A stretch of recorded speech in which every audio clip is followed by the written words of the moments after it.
یا سیدی یا نبی اللہ۔ اللہ تعالیٰ کے فضل اور احسان سے، اس کے بے پایا کرم سے کہ اللہ رب العزت نے ہماری زندگی میں ایک مرتبہ پھر ہمیں رمضان جیسی بہار عطا فرمائی۔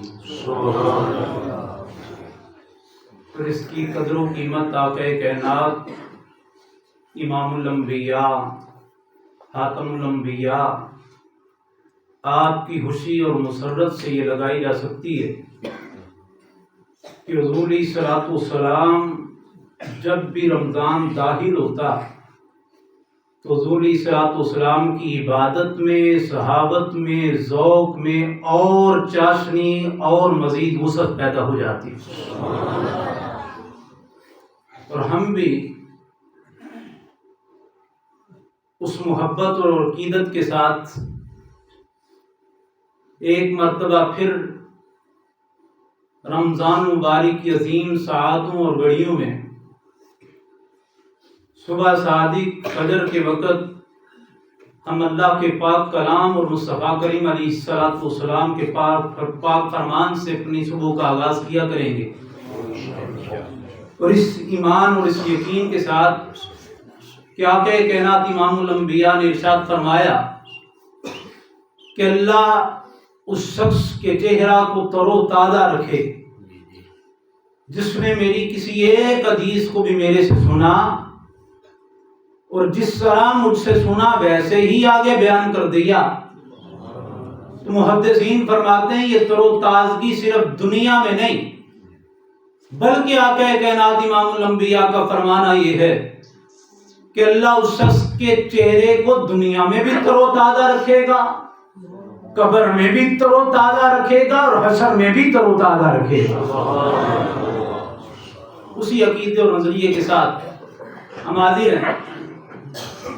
آج رمضان مبارک کا پہلا دن ہے، اور اس کی برکتوں اور سعادتوں کا اندازہ یوں لگایا جا سکتا ہے کہ امام الانبیاء آقا کائنات سید عالم صلی اللہ علیہ وآلہ وسلم نے ارشاد فرمایا کہ جب رمضان داخل ہوتا ہے تو اللہ کی رحمتوں کے دروازے کھول دیے جاتے ہیں۔ اور ایک دوسری روایت میں ہے، یہ بھی سیدنا ابی ہریرہ رضی اللہ تعالیٰ عنہ سے مروی ہے، فرمایا آسمان کے دروازے کھول دیے جاتے ہیں۔ اور ایک تیسری روایت میں ہے کہ جب رمضان آتا ہے تو اللہ رب العزت جنت کے سارے دروازے کھول کے جہنم کے سارے دروازے بند فرما دیتا۔ اور آگے امام الانبیاء آقا کائنات صلی اللہ علیہ وآلہ وسلم نے ارشاد فرمایا من صام ایمانا واحتسابا غفر له ما تقدم من ذنبه۔ امام الانبیاء نے ارشاد فرمایا جس نے ایمان اور احتساب کی حالت سے روزہ رکھا تو اللہ تعالیٰ اس کے پچھلے سارے گناہوں کو معاف فرما دیتا۔ ایسے سمجھے رمضان مبارک تمہارے لیے ایک نئے سرے سے ایک نئی زندگی کا آغاز لے کے آیا ہے کہ بندے جو تو نے ماضی میں نافرمانیاں اللہ کی بارگاہ میں کر لی ہیں، آؤ رجوع کر، توبہ کر اور اللہ کی بارگاہ میں حاضر ہو جا، اس کی رحمتیں بڑی وسیع ہیں۔ اور ہمارے لیے برکت اور سعادت والا یہ پچھلے 2 رمضان مبارک سے ہم نے مختلف احادیث کی کتاب سے چند ایک احادیث ذکر کرنے کی سعادت حاصل کی ہے، اور اس مرتبہ بھی صحاح ستہ سے جو تیسرے نمبر پہ سنن ترمذی شریف، اس کا دور ہم کریں گے، اس میں سے سیدھا حدیثیں ہم اپنے سامنے رکھیں گے۔ اور میرے لیے رمضان مبارک اس لیے بھی برکت والا ہوتا ہے کہ اس رمضان مبارک کے مہینہ میں کم از کم 15 سے 20 ہزار حدیث کا مطالعہ کر لیتا ہوں،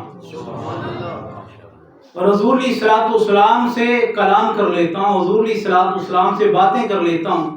اس کتاب کے تعارف کے بعد آج کا ہمارا درس مکمل ہوگا۔ یہ سنن ترمذی شریف، یہ امام ترمذی علاقہ کے، اس وجہ سے انہیں امام ترمذی کہا جاتا ہے، اور اسی پہ اپنی انہوں نے سنن کا نام بھی رکھا سنن ترمذی، اور اس کا دوسرا نام الجامع الترمذی بھی کہا جاتا ہے۔ امام ترمذی رحمۃ اللہ تعالی علیہ امام بخاری اور امام مسلم کے شاگردوں میں سے ہیں اور انتہائی حافظہ کے حامل ہیں اور انتہائی تقویٰ کے حامل ہیں۔ امام ترمذی رحمۃ اللہ تعالی علیہ کو 2 لاکھ زبانی احادیث یاد تھی۔ حضور علیہ الصلوۃ والسلام نے کیا فرمایا؟ جسے 40 احادیث یاد ہوئی اس نے یاد کی اور ویسے ہی پہنچائی جس طرح میرے سے سنی، کل بروز معاشر وہ بھی علماء کی صف میں سے اٹھے گا۔ امام ترمذی رحمۃ اللہ تعالی علیہ آپ کے تقویٰ کا عالم یہ ہے، آپ کی پارسائی کا عالم یہ ہے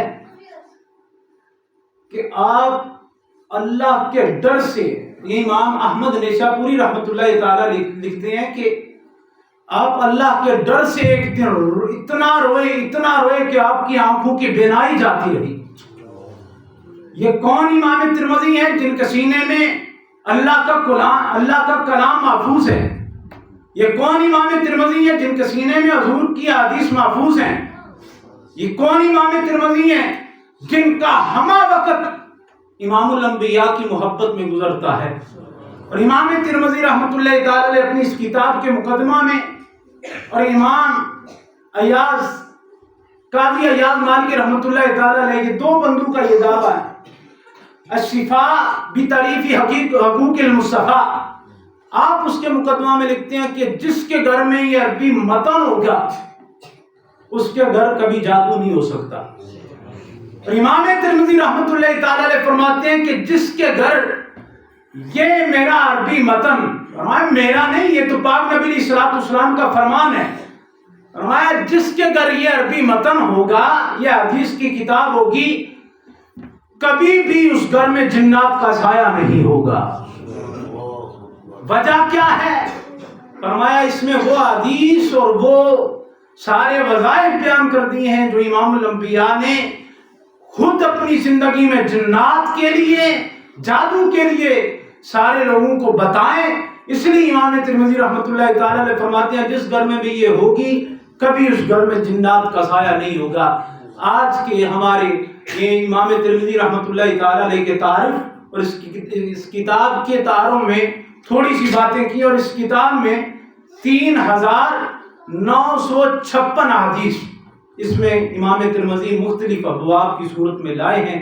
اللہ تعالیٰ آج کے ہمارے اس مجلس کو، اس حدیث کی ابتدائی دور کو اللہ اپنی بارگاہ میں قبول فرمائے، اور رمضان مبارک کی عظیم گھڑیوں میں ہمیں حضور علیہ الصلوۃ والسلام کے فرامین اور اللہ رب العزت کی رحمتوں کو حاصل کرنے کی توفیق عطا فرمائے۔ وما علینا الا البلاغ المبین۔ بسم اللہ الرحمن